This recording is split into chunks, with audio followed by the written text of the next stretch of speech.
तर मित्रांनो, पुणे आणि रायगड या दोन जिल्ह्यांमध्ये विभागलेला मावळ लोकसभा मतदारसंघ 2009 साली निर्मित झालेल्या या मतदारसंघात यंदा चौथी लोकसभेची निवडणूक पार पडत आहे.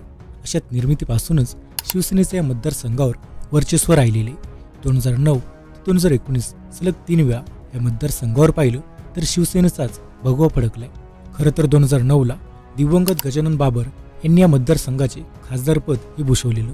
तर 2014 आणि 2019 सलग 2 वेळा विद्यमान खासदार श्रीरंग आप्पा बारणे यांनी या मतदारसंघाचा खासदार होण्याचा बहुमान हा मिळवलेला आहे.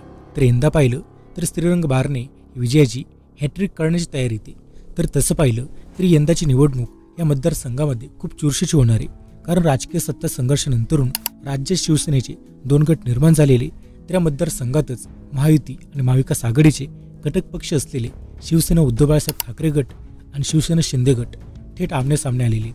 या मतदारसंघामध्ये शिवसेना शिंदे गटाकडून श्रीरंग आप्पा बारणे तर शिवसेना उद्धव बाळासाहेब ठाकरे या गटाकडून संजोग वाघेरे पाटील यांचा थेट असा सामना होतोय. तर मग अशात मावळात कोणाची ताकद किती आहे त्याबद्दल सविस्तर माहिती आपण या व्हिडिओत पाहणार आहोत. त्यामुळे हा व्हिडिओ तुम्ही शेवटपर्यंत नक्कीच पहा आणि जर चॅनेलवर नवीन असाल तर खाली लाल बटन दाबून आत्ताच चॅनेलला सबस्क्राईब करा. तर खरं तर मावळ लोकसभा मतदारसंघात येत असलेल्या 6 विधानसभांवर महायुतीचे वर्चस्व आहे.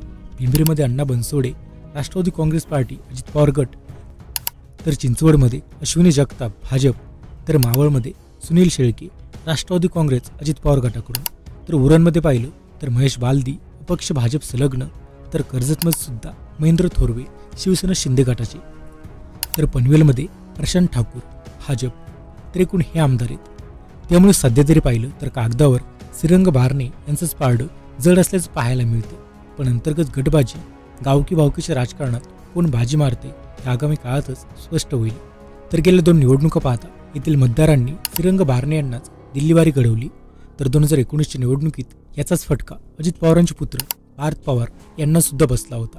खरं तर बाहेरचा उमेदवार आम्ही खपवून घेणार नाही अशी भूमिका असल्यानेच पार्थ पवारांना पराभव पत्करावा लागला होता आणि श्रीरंग बारणे यांनी 2 लाखांचं मताधिक्य मिळवत विजय प्राप्त हा केला होता. मात्र आता परिस्थिती बदलली, ज्यात श्रीरंग बारणे यांच्या विरोधातील उमेदवार संजोग वाघेरे पाटील इथलेच उमेदवार असल्याने त्यांनी या गावकी भावकीस फायदा होईल असं बोललं जाते. तर मावळ लोकसभा मतदारसंघातील मतदारांची संख्या पाहिली तर यात मावळ लोकसभा मतदारसंघात 25,09,461 हे मतदार आहेत. त्यात 13,10,434 पुरुष मतदार आहेत, तर 11,98,868 महिला मतदार आहेत. तर यंदा पाहिलं तर 159 तृतीयपंथी मतदार या मतदारसंघात आहे. तर मग आपण श्रीरंग बारणे यांच्याबद्दल बोललो तर श्रीरंग बारणे 2014 आणि 2019 सलग 2 वेळा मावळ लोकसभा मतदारसंघातून निवडून आलेले खासदार आहेत. तर 2019च्या निवडणुकीत अजित पवारांचे पुत्र पार्थ पवार यांचा 2 लाख मतांनी पराभव करून श्रीरंग बारणे चर्चेत आले होते. तर मग आता संजोग वाघेरे पाटील हे कोण आहेत आपण याबद्दल बोललो. तर खरं तर संजोग वाघेरे पाटील एकीकडे अजित पवारांचे खंदे समर्थक म्हणून ओळखले जायचे. यंदा महाविकास आघाडीकडून शिवसेना उद्धव बाळासाहेब ठाकरे या गटाकडून या निवडणुकीला ते सामोरं जाताना दिसतात. तर पिंपरी चिंचवड महानगरपालिकेची अनेक महत्त्वाची पदे वाघेरे पाटील यांनी भूषवलेली आहेत.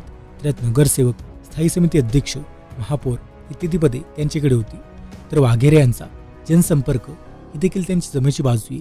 तर मितभाषी स्वभाव, नेहमी डोक्यावर बर्फ आणि तोंडात साखर अशी त्यांची ओळख आहे. तर मग यंदा पाहिलं तर मावळ लोकसभा मतदारसंघासाठी तेथेच उमेदवार हे निवडणुकीच्या रिंगणात उतरलेत. तर थेट लढत ही महायुती आणि महाविकास आघाडीचे घटक पक्ष असलेल्या शिवसेना शिंदे गट आणि शिवसेना उद्धव बाळासाहेब ठाकरे गट अशी होती. त्यामुळे मावळची जनता आपल्या मताच्या माध्यमातून शिवसेना ठाकरे गटाची मशाल पेटवते की शिवसेना शिंदे गटाचे उमेदवार श्रीरंग बारणे यांना तिसऱ्यांदा दिल्लीवारी घडवते हे आगामी काही दिवसातच आता स्पष्ट होणार आहे. मग अशात तुम्हाला काय वाटते, मावळातून कोण बाजी मारेल कमेंट करून नक्कीच सांगा. आणि मित्रांनो, याशिवाय बारामतीमधील मतदानानंतरून अजित पवारांची शरद पवारांबद्दलची भाषा ही का बदलली त्यामागील 5 कारणं तुम्हाला पाहायची असेल तर आमचा हा व्हिडिओ नक्कीच पहा.